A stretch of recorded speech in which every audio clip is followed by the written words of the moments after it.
Asociación Camino Animamundi presenta. Ujú. Vivimos en una época profundamente orgullosa. Nos encanta creer, y de hecho gran parte de la sociedad moderna se asienta sobre esta misma idea, que somos los dueños absolutos de nuestras decisiones. Claro, totalmente. Desde qué carrera universitaria estudiar, hasta no sé qué barrio elegir para vivir, o incluso de quién nos enamoramos. O sea, caminamos por la calle con la certeza casi matemática de que llevamos el volante de nuestra vida. Sí, esa idea de que cada giro que damos es un acto de voluntad pura, aislada y 100% consciente. Exacto. Y sin embargo, bueno, basta con rascar un poquito esa superficie para que la ilusión de control empiece a desmoronarse por completo. Es que cuestionar esa autonomía absoluta es entrar en un terreno sumamente incómodo, sobre todo para la mente moderna, que detesta la idea de no tener las riendas, ¿sabes? Ya, es una incomodidad brutal. Y precisamente esa incomodidad es el motor de nuestra inversión de hoy. Vamos a explorar las notas documentales y las conferencias de Antonio Oliver. Un material fascinante, por cierto. Sí, concretamente su análisis de lo que él denomina el concepto 13, la ignorancia de los móviles, que además lleva un subtítulo súper provocador, el determinismo humillado. Fíjate qué título. Sí. Y a ver, la advertencia inicial obligatoria para quien nos escucha es que el objetivo de este análisis profundo no es empujarnos a un nihilismo oscuro donde la libertad sea un cuento de hadas, no va por ahí. No, para nada. La misión aquí es entender la libertad, pero desde una posición de humildad radical. Eso es. Y para demoler esa ilusión de control y empezar a construir algo real, pues Oliver rescata una cita del filósofo Baruch Spinoza que actúa, bueno, como una auténtica bomba de relojería intelectual. Que claro, ataca directamente lo que podríamos llamar el narcisismo de la razón. Oye, pues detengámonos un segundo en ese concepto, en el narcisismo de la razón, porque yo creo que es como el pecado capital de nuestra era. Tendemos a operar bajo la asunción de que somos seres inmaculados, ¿verdad? Exacto. Pensamos que cada vez que tomamos una decisión, lo hacemos en una especie de vacío aséptico, en plan evaluando los pros y los contras con pura lógica. Claro, el problema es que ese vacío aséptico es una absoluta fantasía. Creemos que nuestra mente es un tribunal imparcial que dicta sentencia basándose únicamente en la evidencia del presente. Ya, y no es así. Para nada, Spinoza, y bueno, Oliver a través de él, plantea una realidad muchísimo más compleja. Si alguien se siente absolutamente libre al tomar una decisión, es sencillamente porque es ciego a los engranajes ocultos que están, digamos, forzando su mano. O sea que la conciencia sería solo la sala de juntas iluminada en la última planta del edificio. Esa es una analogía perfecta. Tienes la sala de juntas arriba, pero hay todo un mundo subterráneo operando en los sótanos, tomando decisiones muchísimo antes de que la noticia siquiera llegue arriba. A ver, si aceptamos esta premisa, si admitimos que nuestra conciencia es más bien, no sé, un relaciones públicas que justifica decisiones ya tomadas en lugar de un verdadero director ejecutivo, ¿Sí? pues surge una duda inevitable. ¿Qué es exactamente lo que nos está moviendo ahí en la sombra? O sea, ¿a qué se refieren Oliver y Spinoza cuando hablan de esos móviles? Pues mira, Oliver traza un puente fascinante entre la filosofía del siglo XVII de Spinoza y el psicoanálisis del siglo XX. Él enlaza estos móviles directísimamente con el concepto del subconsciente de Freud. Ah, vale. O sea que lo que proponemos con tanto orgullo como una elección libre. Suele ser en realidad el afloramiento de impulsos inconscientes, de traumas no resueltos, de cargas genéticas o incluso de presiones culturales de las que no tenemos ni la más remota idea. Wow. Y Oliver utiliza una metáfora visual muy gráfica para explicar esto. Él argumenta que todo ser humano posee una bodega interior. Una bodega interior. Sí, y en esa bodega, completamente a oscuras, habitan animales que duermen. Qué imagen más evocadora, de verdad. Pero a ver, vamos a aterrizar esto, porque la metáfora de los animales en la bodega suena muy poética, pero creo que necesitamos entender el mecanismo real. Claro, ponme un ejemplo. Pues pensemos en algo tan aparentemente íntimo y libre como la atracción física. ¿Alguien cree que elige enamorarse de una persona, no sé, por sus preciosos ojos verdes o por su tono de voz? Sí, se percibe como el culmen absoluto del libre albedrío romántico, ¿no? Exacto, pero según los apuntes de Oliver, la consciencia se está apuntando un tanto que realmente no le corresponde. Totalmente. Desde una perspectiva biológica y evolutiva, esa atracción hacia unos ojos verdes o hacia una complexión física determinada, pues puede no ser una decisión estética libre, Sino que es. pues un imperativo genético operando en la sombra. Quizá esa preferencia está codificada para buscar marcadores de salud específicos, o a lo mejor responde a un patrón de apego forjado en los primeros 3 años de vida. Años de los que no tenemos ninguna memoria consciente, claro. Exacto. La persona cree estar escribiendo un guión romántico súper original, cuando en gran medida pues está recitando líneas que ya redactaron su biología y su historial de supervivencia. Vale, un momento. Quiero frenar aquí y hacer de abogada del diablo, llevar este argumento al límite. A ver, dime. Porque en los textos de Olivier hay un ejemplo que a mí me genera bastante fricción. Habla de un joven contemporáneo que siente una vocación inquebrantable por la medicina. Lo siente como su propósito vital absoluto. Vale. Sí, recuerdo el caso. Y Oliver plantea que, tirando del hilo familiar, resulta que hay un abuelo o un antepasado por allá en el siglo XV que quiso ser médico y su vocación se vio frustrada. Y según el texto, esa frustración ancestral aflora misteriosamente en el nieto siglos después. ¿Sí? A ver, a simple vista, esto roza un poco el pensamiento mágico. O sea, ¿cómo funciona esto mecánicamente? No podemos justificar que perdemos la libertad basándonos en hilos invisibles. ¿De qué estamos hablando exactamente aquí? A ver, es una objeción fundamental y muy lógica. Pero no se trata de esoterismo ni de fantasmas operando en el árbol genealógico. Para nada. Vale, me tranquilizas. Hoy en día, disciplinas como la epigenética o la psicología sistémica ya nos ofrecen el vocabulario científico para explicar ese cómo. Sabemos que un trauma severo o pulsiones crónicas no satisfechas pueden alterar la expresión genética. Creando predisposiciones neurológicas. Exactamente. Pero es que, más allá de la biología, está la transmisión del relato familiar. Ah, ¿te refieres a las expectativas que no se verbalizan? Precisamente a eso. Imagina un abuelo frustrado que educa a sus hijos desde la carencia, valorando unas profesiones por encima de otras, castigando sutilmente algunas actitudes y creando, pues, un clima de reverencia absoluta hacia la medicina, por ejemplo. Claro, y esos hijos, a su vez, transmiten esa atmósfera a la siguiente generación. Eso es. Una atmósfera que está hecha de silencios, de miradas de aprobación o desaprobación. Y el joven del siglo XXI que siente esa vocación pura, pues en realidad está respondiendo a un ecosistema psicológico y biológico que lleva cocinándose a fuego lento durante 500 años. Madre mía. Por eso Oliver lanza una afirmación que sinceramente debería hacernos temblar.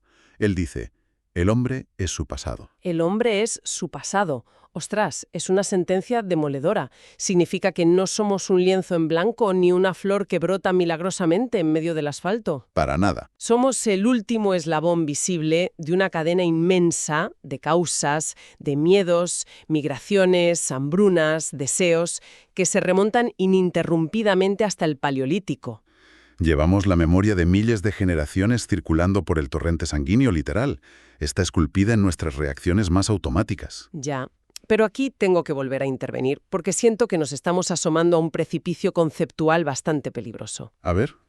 Si somos el resultado de esta cadena inabarcable, si mi genética, los traumas de mis ancestros y mi subconsciente freudiano están tomando las decisiones ahí abajo, en ese sótano oscuro, Sí. pues esto nos convierte en meras marionetas biológicas e históricas. Es un fatalismo absoluto. Si el guión ya está escrito, ¿dónde queda el libre albedrío entonces? Claro. Es que no tiene sentido hablar de responsabilidad si solo somos pasajeros en un tren sin frenos. Bueno, esa tensión que estás sintiendo ahora mismo es el corazón mismo del problema. Y fíjate, es el escollo contra el que chocan muchísimos deterministas estrictos. Pero Oliver no se queda en el fatalismo. Menos mal. Él resuelve esta aparente falta de salida introduciendo un concepto estructural que es clave. Él lo llama la plataforma. Vale, expliquemos bien cómo funciona esta plataforma, porque tiene que ser lo bastante sólida como para contrarrestar todo este peso del pasado que acabamos de describir. Pues funciona estableciendo un límite muy estricto entre lo que nos es dado y lo que nosotros construimos. Oliver argumenta que todo ser humano es arrojado al mundo sobre un paquete de datos que ya viene predeterminado. Y esa sería su plataforma. Exacto.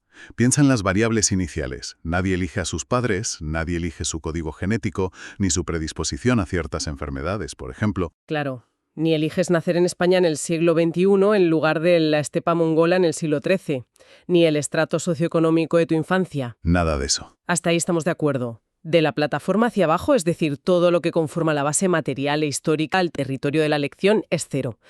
O sea, heredamos los cimientos del edificio y si nos entregan cimientos de arcilla, pues oye, no podemos exigir retroactivamente que sean de granito. Totalmente cierto. Pero Oliver señala que el gran error del fatalista es creer que, como no podemos elegir los cimientos, pues tampoco podemos elegir el edificio. Ah, claro. La clave es que de los pies para arriba es donde verdaderamente arranca la libertad humana. No reside en la capacidad de elegir nuestra biología o a nuestros ancestros. Eso es imposible. Reside en el margen de maniobra que tenemos para decidir qué hacemos con ese material exacto que hemos recibido en herencia, ¿no? Exactamente. Bueno, pues permíteme cuestionar esa idea de libertad, porque yo sigo viendo un desnivel brutal. A ver, si mis cimientos son de arcilla y los de mi vecino son de hormigón armado, mi supuesta libertad de los pies para arriba está severamente mermada. Te entiendo. Mis opciones son mucho menores. ¿No sigue siendo eso una especie de determinismo disfrazado de consuelo? A ver, el rango de opciones ciertamente varía de una plataforma a otra. Eso es innegable y conforma, digamos, la injusticia trágica del punto de partida del ser humano. Pero ojo, Dime. la naturaleza de la libertad no se mide por la cantidad de opciones disponibles, sino por la capacidad de ejercer agencia dentro de los límites dados. Vale, te sigo. Imagina un arquitecto que tiene que construir sobre arcilla. Tiene restricciones enormes, obvio, pero la forma en que resuelve el problema, el diseño que logra elevar contra todo pronóstico, pues es un acto puro de libertad creativa. O sea que la libertad, en el marco de Oliver, no es omnipotencia. Es más bien la administración responsable y consciente de tu propia limitación. Eso es. Lo has clavado. Fíjate que eso nos devuelve irremediablemente al título original del concepto de Oliver, la ignorancia de los móviles. Sí. Hasta ahora hemos hablado de los móviles, de la genética, del pasado. Pero, ¿por qué la ignorancia es la pieza que hace funcionar todo este engranaje? Porque normalmente, en la sociedad moderna, asumimos que cuanta más información tenemos, pues más libres somos. Claro, se ve como algo positivo. Sí, la ignorancia suele verse como una tara, como una ceguera que nos limita. Y aquí es donde radica la genialidad paradójica de este enfoque. Oliver, apoyándose en Spinoza, le da una vuelta de tuerca radical a la palabra ignorancia. Él no la entiende como un defecto cognitivo. Ah, ¿no? No. La entiende como la condición indispensable y casi matemática para que exista el libre albedrío. Para entenderlo bien, imaginemos por un momento la situación completamente opuesta. Vale. Imaginemos que careciéramos de esa ignorancia, que nuestro cerebro operara como una supercomputadora omnisciente capaz de procesar absolutamente todo a la vez.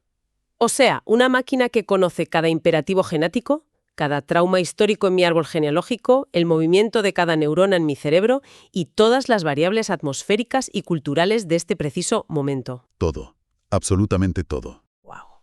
Bueno, si tuviéramos acceso consciente a todos esos datos, el futuro dejaría de ser una página en blanco. Sería simplemente el resultado de una ecuación, un cálculo cerrado e inevitable. Exactamente.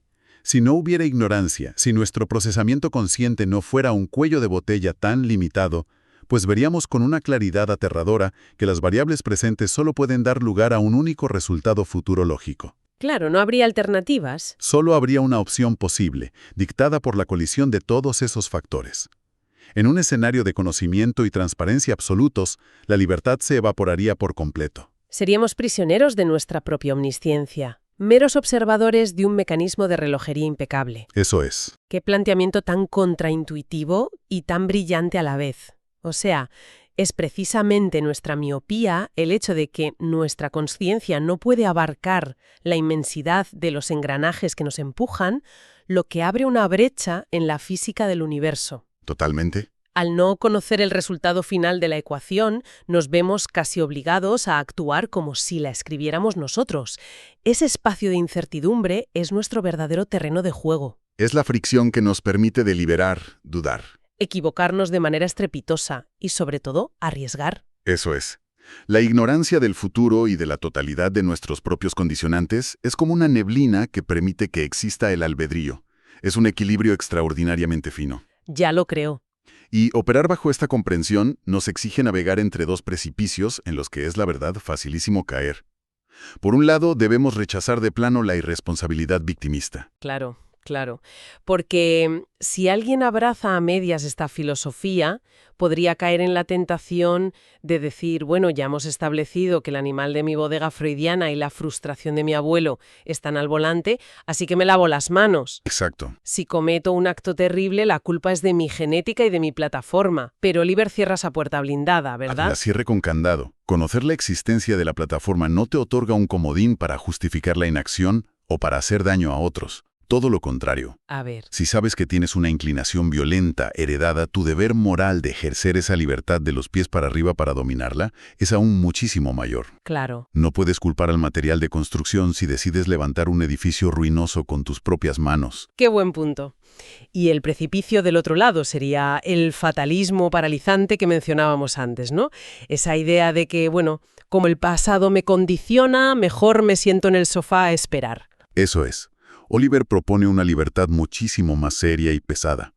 Exige que mires a tu herencia directamente a los ojos, con todas sus taras y todas sus virtudes, y asumas la responsabilidad de continuar la obra desde ahí, sin el consuelo de las fantasías. ¡Ostras! Y esta obligación moral nos lleva directamente a lo que en filosofía podríamos llamar humildad ontológica. Sí, exacto. Aunque frena un momento ahí. Humildad ontológica es un término muy denso para alguien que nos escucha mientras, no sé, conduce al trabajo o hace la cena. ¿A qué nos referimos en la práctica con esto? A ver, nos referimos a una humildad que no trata solo de tener buenos modales o de no ser arrogante en una cena. Vale. Sino a una humildad respecto a nuestro propio ser, a nuestra propia existencia. Es reconocer visceralmente que nuestro yo es un préstamo. Un préstamo, fíjate. Dejamos de percibirnos como los emperadores solitarios de nuestras vidas para sabernos meros herederos. Olivier sugiere una imagen poética pero muy abrumadora. Nos dice que el buscador de la verdad, el que comprende la ignorancia de los móviles, lleva a sus muertos vivos dentro. Llevar a los muertos vivos dentro. O sea, significa que el tejido de lo que consideramos nuestro carácter está hilado con las victorias y las tragedias de los que vinieron antes. Exacto. Cuando tomamos una decisión correcta, no somos un individuo aislado acertando en un examen. Es el esfuerzo de miles de seres anónimos convergiendo en ese preciso instante. Sí, sí. Pero ojo, supongo que esto también aplica a nuestras bajezas. Sin lugar a dudas. Nuestros terrores nocturnos, nuestros prejuicios más obstinados, también son el eco de sus mecanismos de supervivencia, tiempos de hambruna, de guerra. Claro. Y esto tiene un poder curativo gigantesco frente a una de las grandes epidemias modernas, la orfandad existencial. Es verdad. Hoy en día impera una sensación asfixiante de aislamiento. Nos sentimos como accidentes solitarios arrojados a un universo frío, obligados a inventarnos a nosotros mismos desde cero cada mañana. Esa obligación de autoinvención constante es agotadora. Agotadora. Pero si asumimos nuestra plataforma, descubrimos que esa soledad es una ilusión óptica de nuestra época. Somos en realidad el nudo de un inmenso tejido universal. Me encanta eso. Para ilustrarlo, Oliver recurre a esa metáfora clásica que siempre impacta. Somos enanos a hombros de gigantes. Sí. Nos asomamos al siglo XXI creyendo que nuestra amplísima visión se debe a nuestra propia estatura tecnológica o intelectual. Cuando la realidad pura y dura es que esa altura nos la proporciona la estructura invisible del pasado. Esos móviles genéticos, culturales e históricos conforman el cuerpo físico de ese gigante milenario. Exactamente. Es el gigante el que soporta nuestro peso. Sin esa cadena ininterrumpida empujando desde la sombra, no tendríamos ni la altura ni la estabilidad necesarias para vislumbrar siquiera el horizonte de nuestro propio futuro. A ver, todo esto constituye un marco filosófico bellísimo, de verdad que sí. Pero si no aterriza en el asfalto, se queda en un mero ejercicio intelectual. Lógico.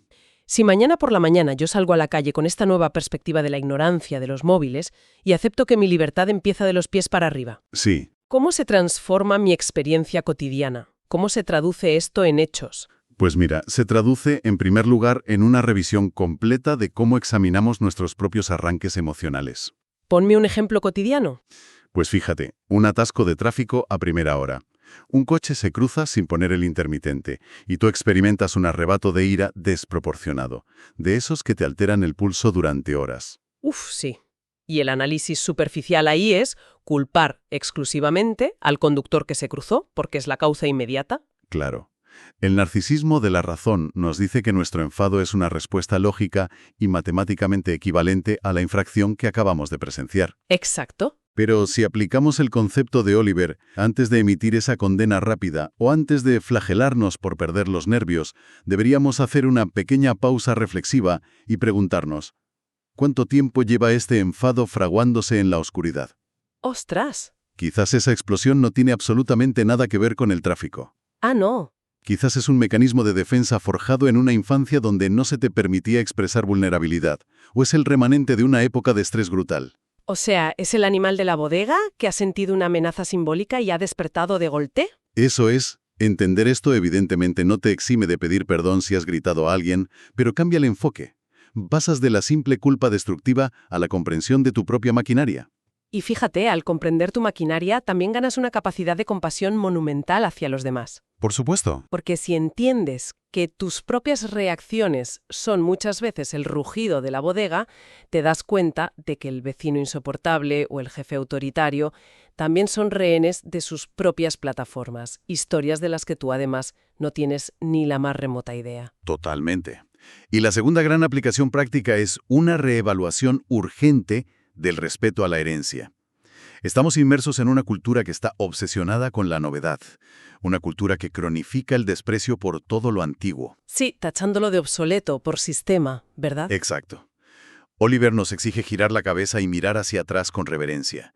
Utiliza otra metáfora visual muy potente al hablar de honrar a nuestros mayores.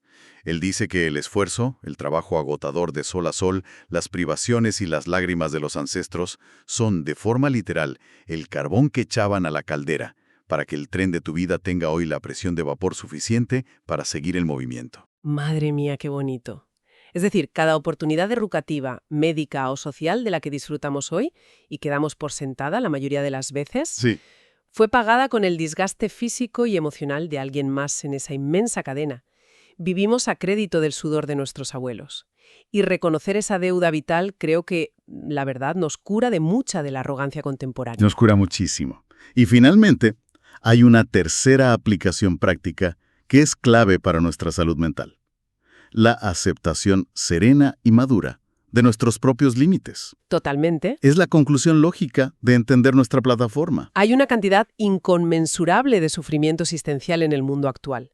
Y está provocado por el deseo de ser algo que nuestros materiales de base sencillamente no pueden soportar. Ah, te refieres a esa disonancia constante, ¿no? Esa ansiedad por intentar vivir contracorriente.